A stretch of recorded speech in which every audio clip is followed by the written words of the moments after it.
O ito, sa mga ka-RSP natin na nag-aabang dyan, narito na ang libreng feng shui advice ni Master Hans Kua. Alamin na natin ang ating kapalaran ngayong araw dito lang sa Hans Sabi.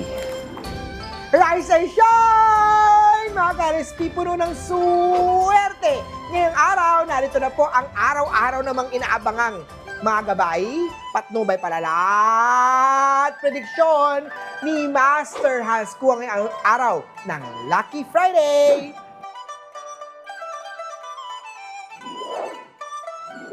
Para sa mga pinanganak ng Year of the Rata, today is the day to regain your senses.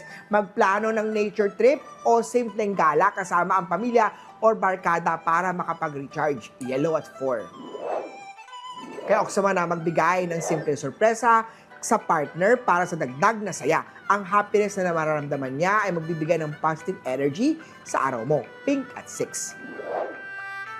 Kay Tiger naman may chismis. Bantayan ang biglaang pagbabago ng ugali ni partner. Baka may tinatago yan. Makatulong ang magpa-astrology reading kay Master Hans Kua para malaman ang compatibility ng inyong partner.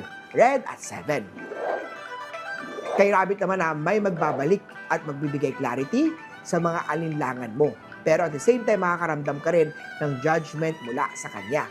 Blue at 9. Drago naman, magandang panahon to para pakita ang iyong leadership skills, matutong makinig sa mga suggestion at reaksyon ng kasamahan para sa magandang output.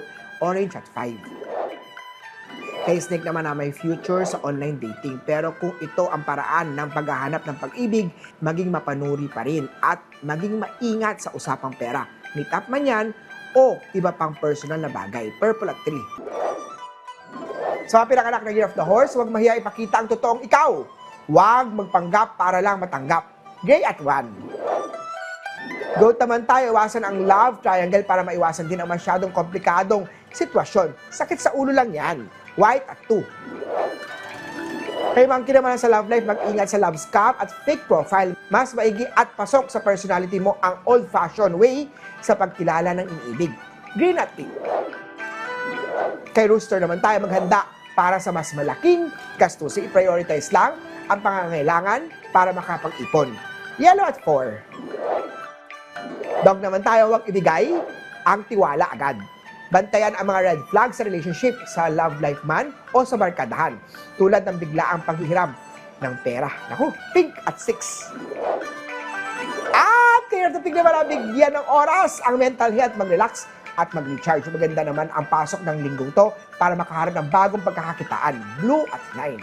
Muli po, ito po yung mga gabay, patnubay, palala at prediction lamang ni Master Hans Kua. Nasa inyong mga kamay, nasa lalay ang inyong tagumpay. Kaya always be positive at i-claim ang mga swerte, mga ka-RSP.